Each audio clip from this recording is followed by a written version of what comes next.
Hi, everybody. You can talk to me. I feel very uncomfortable sitting here. Say something, please. Welcome back to Black Legends Files. Tonight, we're stepping into the world of Motown's most notorious roses, the 11 black queens who made millions fall in love with their angelic voices. But behind the spotlight, in the hotel corridors of Detroit, inside the Hitsville, USA studios, and during those all-night after-parties, they lived with a wildness and freedom so intense it left the entire music world whispering in the shadows. From forbidden affairs with the all-powerful boss Berry Gordy himself, to nights when they left their hotel doors cracked open for anyone who dared walk in, from the habit of a gentle chokehold at the peak of pleasure, to feel the delicious sting of pain, to secret little black books scoring every lover's signature move. Those bedroom habits weren't just hot. They were the kind of secrets that made all of Motown shiver. She never says no. Tonight, we're tearing open every layer, the hard historical facts, the persistent rumors passed down from friends and tabloids, and the details that only exist in the dark. Are you ready? Because once you hear this, every time you play their hits, you won't be able to stop imagining what happened after the microphone was turned off. This is 11 black female Motown stars most insanely promiscuous. Their bed habits were shocking. Let's dive in, starting with the queen who turned love into a game of power. Chapter 1. Diana Ross, the queen who collected lovers like hits. Now close your eyes and picture Detroit, 1967. The neon lights of Hitsville, USA are still flickering at 3 a.m. Diana Ross, just 23 years old, has just finished a performance that left the entire auditorium screaming for more. She steps into the top suite at the Hotel Pontchartrain, her white fox fur coat sliding off her shoulders to reveal a sequined dress sparkling like black diamonds. Diana wasn't just the lead voice of the Supremes. She was the true queen of Motown, and this queen collected lovers the way she collected #1 hits. The historical facts are crystal clear. Berry Gordy, Motown's all-powerful boss, openly dated Diana starting in 1965.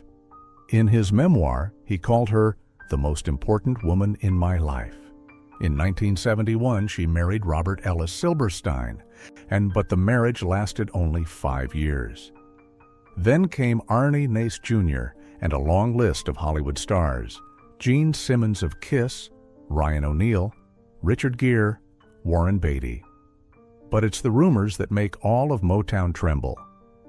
In Mary Wilson's memoir, Dreamgirl, her fellow Supreme, subtly accuses Diana of having an affair with Smokey Robinson, the man Berry Gordy treated like his own son. Multiple backstage witnesses swear Diana and Smokey shared secret nights that stretched on for years. And here's the part that only exists in the dark. On the night of August 14, 1967, after a massive show at the Fox Theater, Diana returned to Suite 1201 at the Hotel Pontchartrain. She didn't come back alone. 3 men were already waiting: a Motown session pianist, a backup singer, and a young manager. Diana shut the door, turned off every light except one single red candle. She sat on the long leather couch, legs crossed, her voice cold but dripping with seduction. "Tonight, you call me Miss Ross, nothing else." She pulled out a tiny black leather notebook, something only a handful of people close to her even knew existed. Inside was a list of more than 30 names, each one scored from 1 to 10 on technique, submission, and creativity. Anything below 7? They were never invited back. That night, Diana set the rule. Whoever could sing the bridge of You Keep Me Hangin' On without missing a single note would be allowed to touch her. 2 men failed on the first line. Only the young manager got it perfect. Diana smiled, pulled him close, and whispered, "Good boy. Now, make Miss Ross forget every other name on this list." She lay back on the king-size bed, still holding the notebook, watching and directing. The 3 men took turns auditioning. while Diana commanded and scored. By morning, the notebook had 3 new entries, and the bed smelled only of Chanel No. 5 mixed with the faint burn of red candle wax. Diana Ross didn't just sleep with them, she owned them, and Motown knew it very well. Chapter 2. Tammi Terrell, the tragic passion that burned too fast. Now, let's go back to 1967, when Motown was at its peak, but the darkness was already starting to swallow one of its most gifted voices. Tammi Terrell, a 22-year-old girl from Philadelphia, had a voice as sweet as honey, but her life was full of sharp cuts. She signed with Motown in 1965 and quickly became the queen of duets with Marvin Gaye. "I Ain't No Mountain High Enough," recorded in 1967, is considered one of the greatest love songs of all time. But behind the microphone, Tammi was living in a nightmare. The historical truth is brutal. She was in a public relationship with David Ruffin, the lead singer of The Temptations. That relationship was violently abusive. On October 14, 1967, during a performance at Hampton-Sydney College, Tammi suddenly collapsed in Marvin Gaye's arms. And multiple witnesses later revealed David Ruffin had beaten her with a motorcycle helmet just hours before. The rumors are even more horrifying. Many inside Motown whispered that Tammi and Marvin Gaye weren't just duet partners. They had a real, deep, passionate love affair. Marvin once said in a rare interview, "Tammi was the woman I loved most." And here's the part that only exists in the dark. In September 1967, just 1 month before she collapsed on stage, Tammi was in Suite 1408 of the Hotel Gotham in Detroit. That night, she wore only a thin silk slip, hair loose over her shoulders. In front of her was a young man, not David Ruffin, and not Marvin. Tammi looked straight into his eyes, voice trembling but full of hunger. "Choke me, but don't stop. Make it hurt. Hurt me like my hits hurt." She took his hand, placed it around her throat, and whispered, "Don't stop. Make it hurt like the hits do." She wanted to feel real pain, the same way she endured David Ruffin's beatings, the same way she fought the illness quietly killing her. Each time he squeezed harder, Tammi smiled, a smile of both ecstasy and despair. She asked him to tighten until she nearly passed out, then release, repeating it over and over until dawn broke through the hotel window. That was how Tammi lived, intensely, painfully, and far too briefly. At only 24 years old, she left this world forever on March 16, 1970, carrying the secret of those nights no one dared speak of. Chapter 3. Mary Wilson, the Supreme Who Never Said No. Let's shift the scene a little to Detroit, summer 1965. The Hitsville, USA studio still smells of cigarette smoke and cheap perfume after a recording session that stretched until 4 a.m. Mary Wilson, 21 years old, has just finished her background vocals for "Stop in the Name of Love." She steps out of the booth, sequined dress sparkling under the neon hallway lights, her smile tired but radiant. Mary wasn't just the backup voice of the Supremes. She was the woman who was always ready, always open, and never said no. Everyone knows Mary dated Berry Gordy right from the early days of the Supremes' success. Then came Tom Jones, the British superstar, during a joint tour in 1966. Flip Wilson, Duke Fakir of the Four Tops, and many other figures in the Motown circle. In her 1986 memoir, Dream Girl, My Life as a Supreme, Mary wrote bluntly, "I was propositioned constantly, from managers to singers, drivers to backstage crew. Everyone wanted a piece of me." The rumors spread like wildfire behind Motown scenes. A lighting technician named Eddie Jones recounted in an unofficial interview in 1990. Mary never turned anyone down. She'd say, "Life's too short. Why say no to pleasure?" Many people swore Mary had nights of sharing with entire male groups after shows. Nam and Berry Gordy sometimes invited her to join to keep team spirit high. And here's the part that only exists in the dark. On the night of July 22, 1966, after a sold-out show at the Fox Theater, Mary returned to room 907 of the Hotel Gotham. The door wasn't fully locked, just ajar, like an invitation. On the table sat an already open bottle of Moet champagne. Mary sat on the red leather armchair, black silk dress slipping off one shoulder, hair loose and natural. She whispered to anyone who walked in, "Bring me that champagne glass, then tell me a Motown secret. If it's good, you stay. If not, there's the door." That night, according to a rumor from a backup guitarist named Ray Charles, not the famous one, 5 men walked in. Each brought a glass of champagne and a secret, from Berry Gordy's favoritism toward Diana to under-the-table payoffs in contracts. Mary listened, smiled softly, then chose who stayed. She didn't sleep with all of them, only those whose secrets were shocking enough.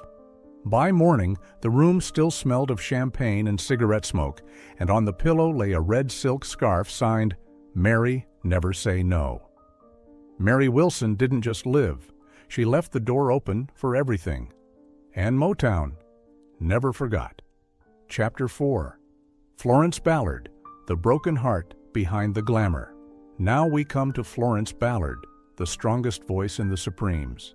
I sitting alone in a small apartment on the west side of the city. Streetlight spills through the window, highlighting the dark circles under her eyes.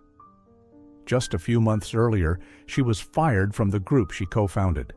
Now, Florence is no longer a Supreme. She's just a 24-year-old woman with a shattered heart. Florence also had a relationship with Berry Gordy from the early Supremes days.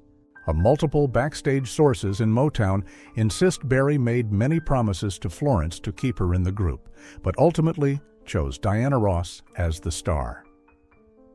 On April 22, 1967, Florence was officially fired. The public reason was weight issues and health problems. She later married Thomas Chapman, but the marriage was full of violence and exploitation. People whispered that Florence was taken advantage of by men who wanted her leftover money and fame. A close friend named Cindy Birdsong said in a 1980 interview, "Florence trusted too easily. After being fired, she let too many men into her life, and they took everything she had left." But one of her close relatives once told this story through tears. Listen closely. See how much of it you can believe. On the night of November 18, 1969, Florence was in her small apartment on Blaine Street. She wore an old white Supremes dress, hair messy, eyes red from drinking. The door was wide open. But a man walked in. He was a tour manager who had worked for Diana Ross. Florence looked at him, voice hoarse. "You work for her, don't you? Then come here and pay for what she took from me." Florence had a habit of revenge sex. She only slept with men directly connected to Diana Ross or Berry Gordy. She wanted them to feel the loss she had suffered. That night, she pulled him onto the bed, whispering bitter words about Diana while they were intimate.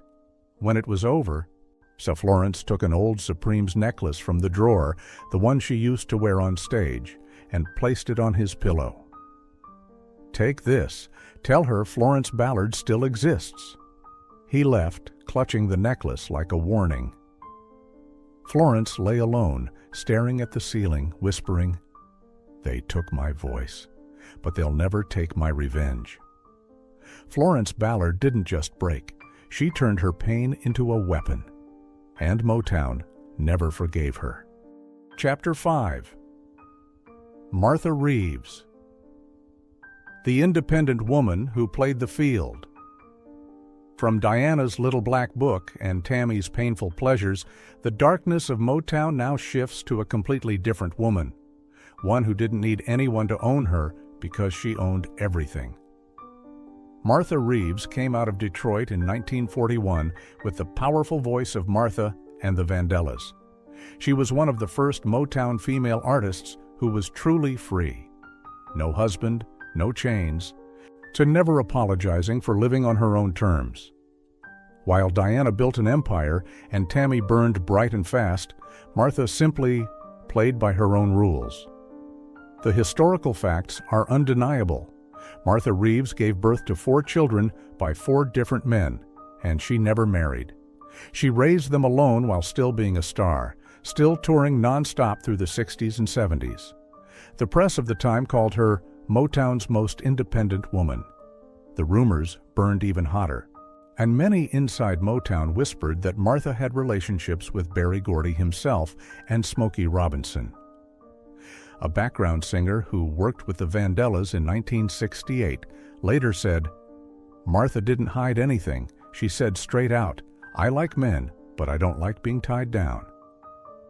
But the darkest part, the part only whispered after the liquor ran dry, belonged to one very personal habit of Martha's. On the night of November 9th, 1968, after a wild performance at the Rooster Tail Club, Martha returned to her private apartment on Seward Street. No fancy suite, no red candles, just a regular apartment with warm yellow light and a turntable still spinning, dancing in the street. She brought a young saxophone player inside. He was trembling with nerves. Martha smiled, slipped off her coat, then sat on the sofa, legs crossed. "Sit down, baby. Have some wine." When he finished drinking, Martha pulled him close and whispered in his ear, "Now sing me a piece of my Heat Wave. Every note perfect, no mistakes. Sing it good, and I'll give you everything. Sing it wrong, you walk out the door." That was Martha Reeves' famous song swap. She didn't just sleep with men, she turned them into students. Every intimate encounter, she made her partner sing a section of one of her hits. If they got it right, she let them have everything. If they messed up, she stopped immediately and smiled and said, "You're not worthy of Martha yet." That night, the saxophone player got it wrong twice. Martha stopped twice. On the 3rd try, he nailed it perfectly. Martha laughed loudly, pulled him into the bedroom, and let him pay his lesson for 3 straight hours. The next morning, when he woke up, Martha had left a demo recording of herself with a note. "Memorize it. Next time, I'll test you again." Martha Reeves didn't need a notebook. She didn't need power. And she only needed music and obedience. And she owned a lot of men that way. In a way, only Martha Reeves could. Chapter 6. Gladys Knight, the Empress with a Fiery Side.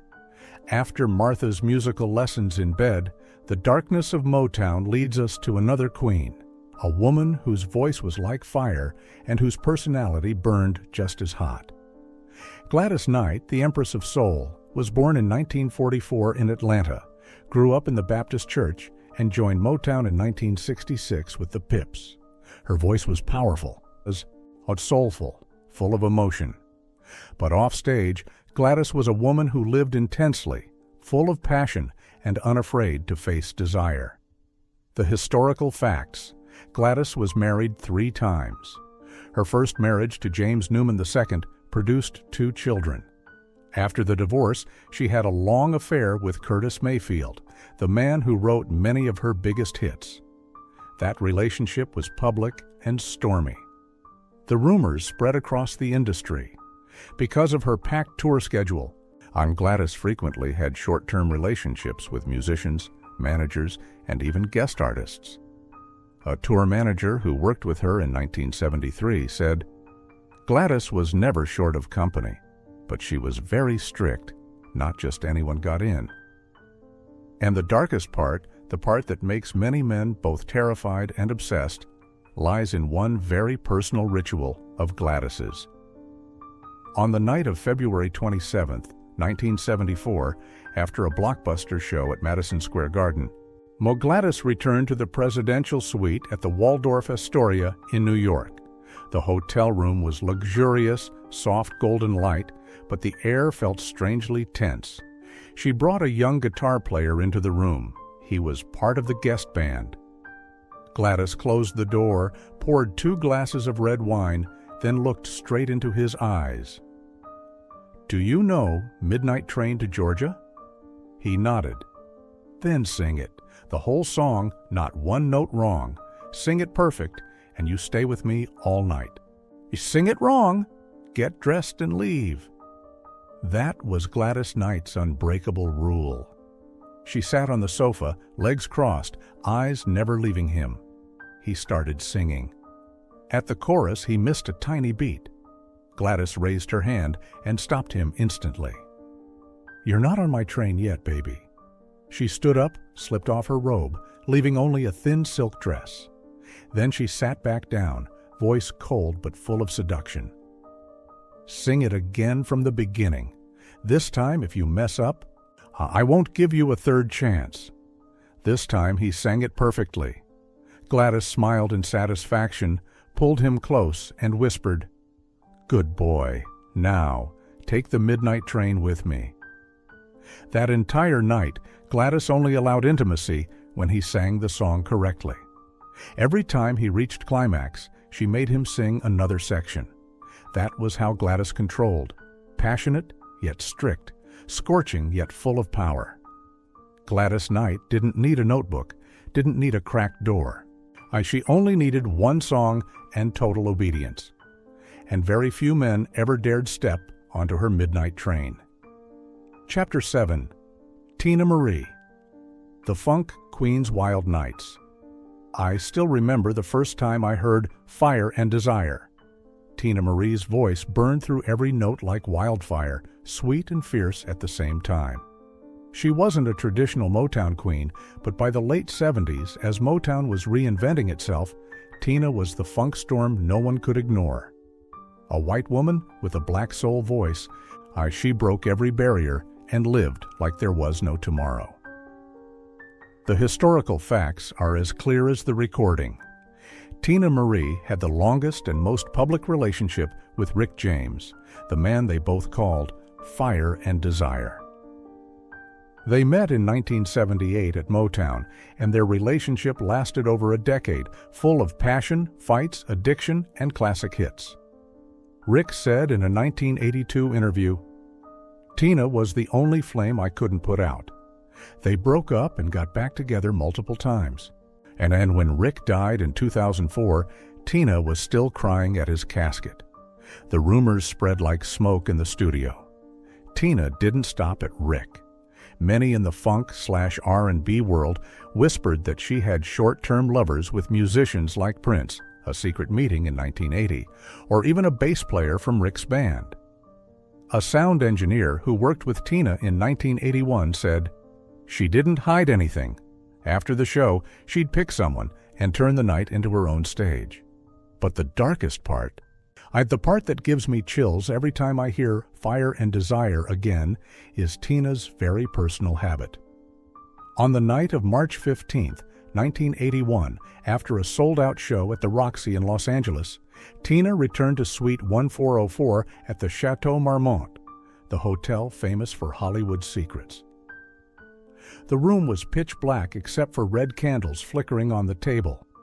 Teena wore a thin red silk dress, hair loose, eyes shining in the firelight.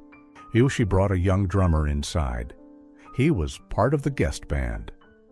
Teena closed the door, played Fire and Desire at low volume. She picked up a burning red candle, dripped hot wax onto her own arm first, then looked at him. "Are you brave enough to play with fire?" That was Teena Marie's fire play, the habit of turning the bed into a stage.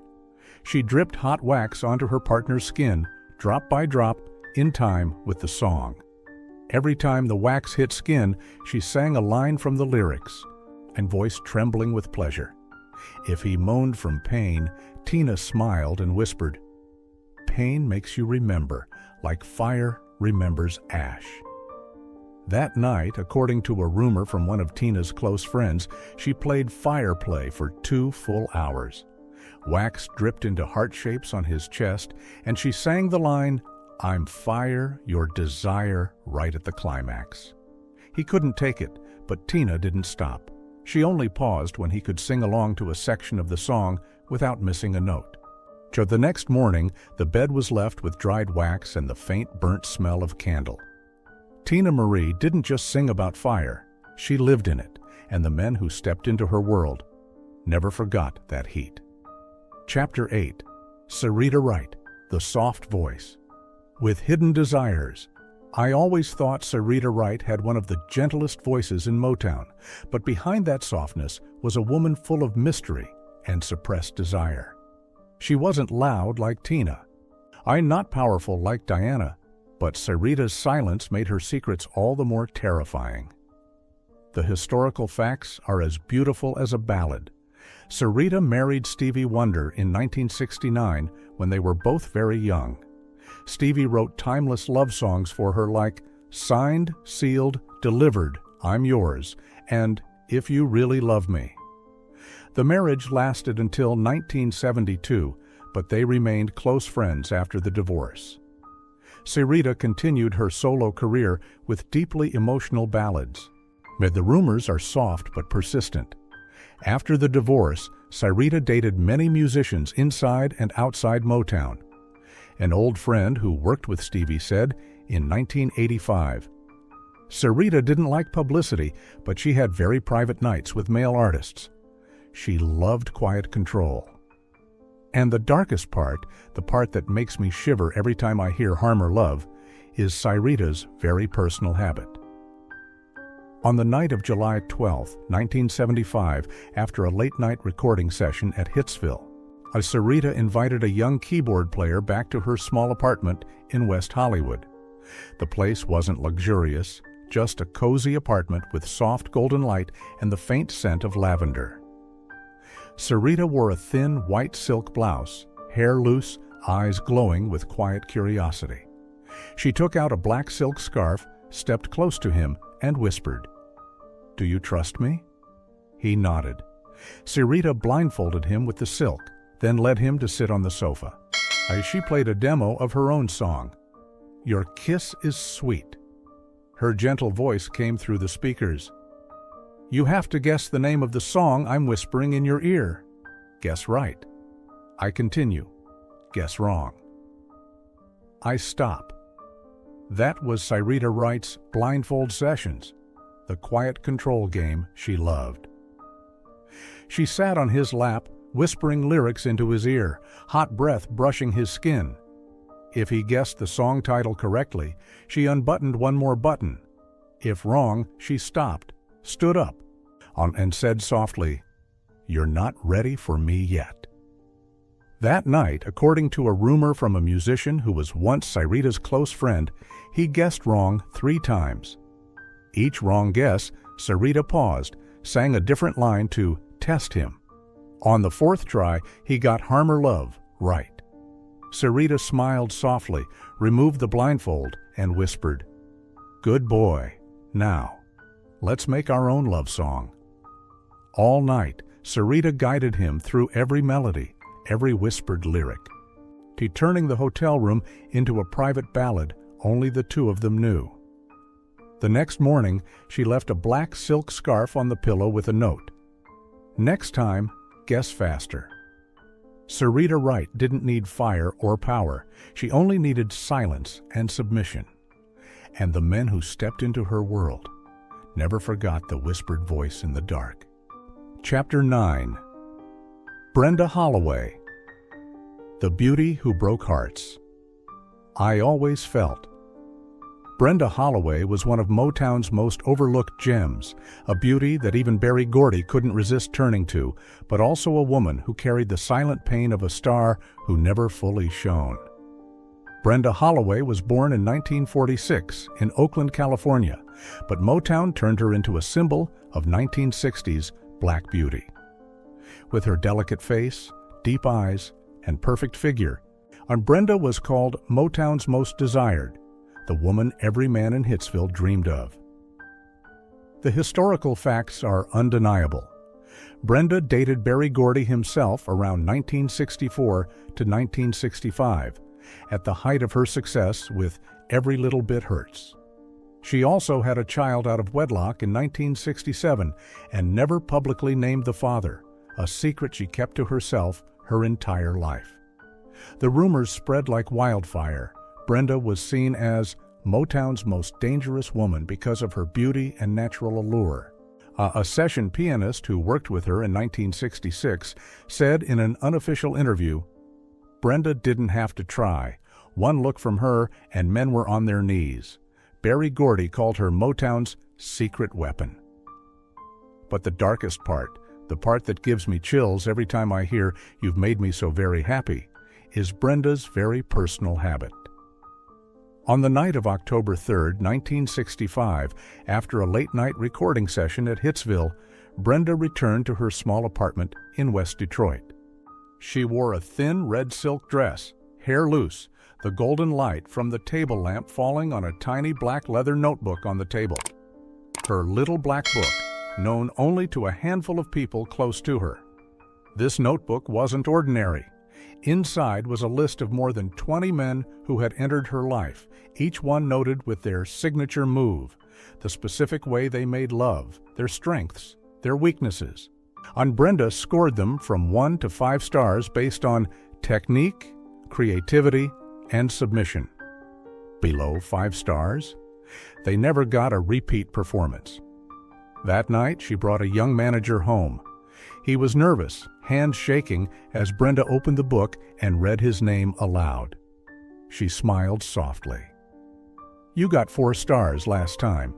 Tonight, if you hit 5 stars, I'll let you come back. If not, you know the way out." Brenda lay back on the bed, eyes closed, letting him audition.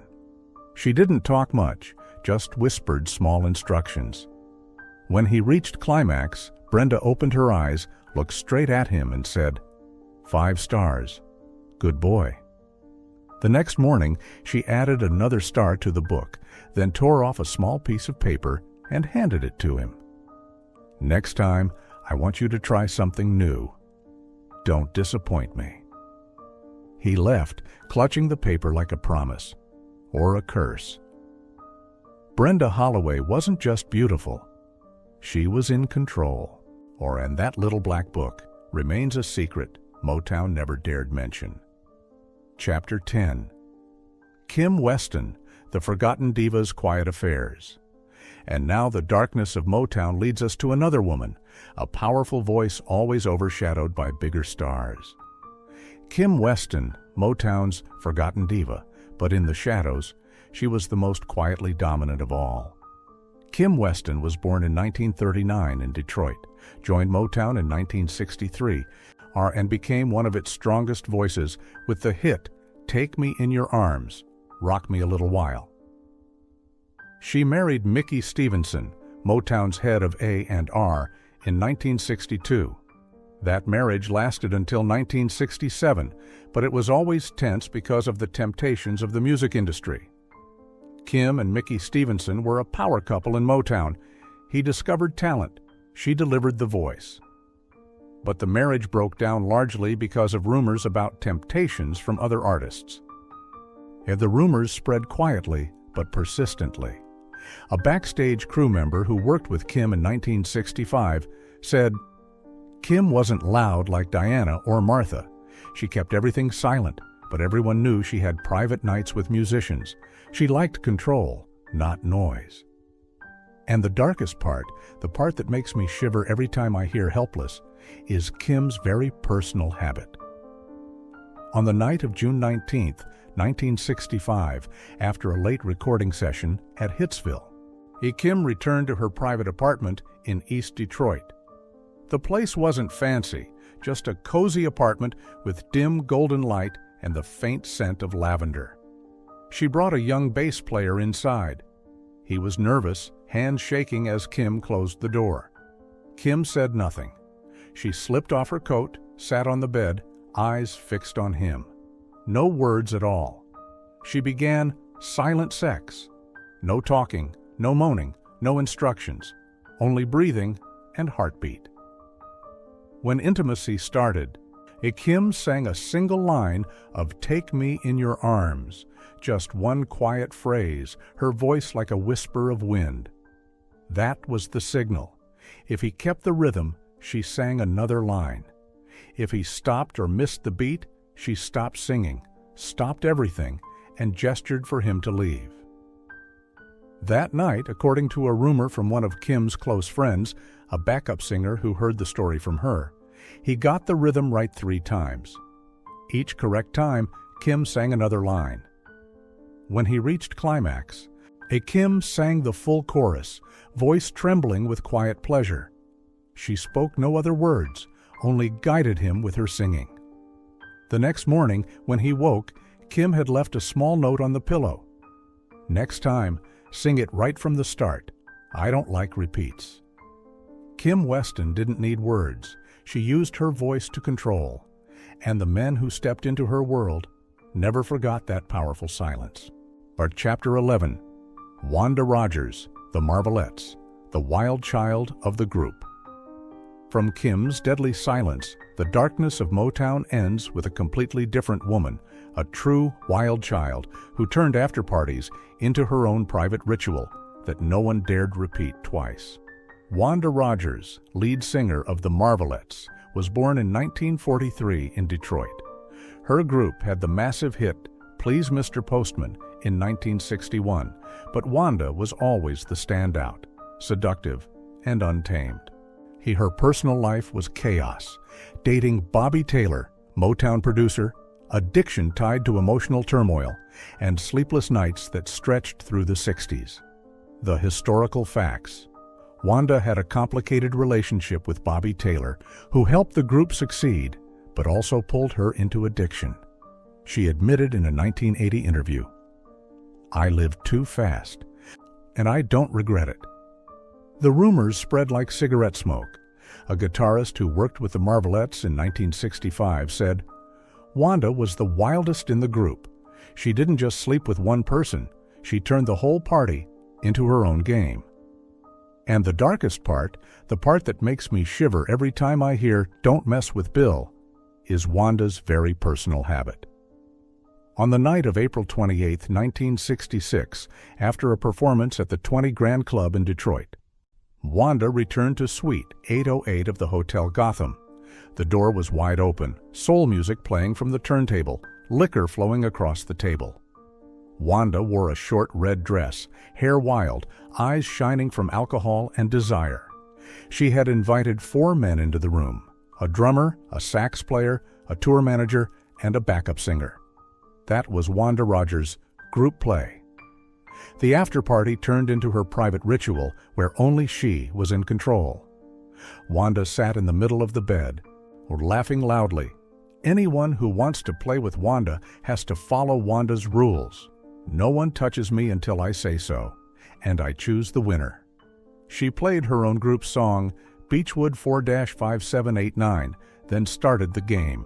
Each man had to sing a section of a Marvelettes hit, and Wanda scored them by unbuttoning a button or giving a light kiss. The highest scorer got the first reward. The others had to watch and wait their turn.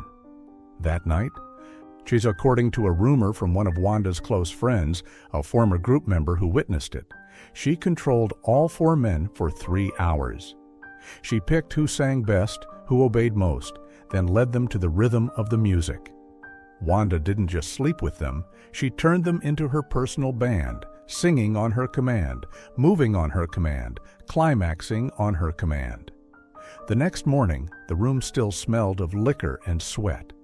Wanda lay in the middle of the bed, laughing, whispering to the last man, "Next time, I'll invite more. But remember, only Wanda runs the show."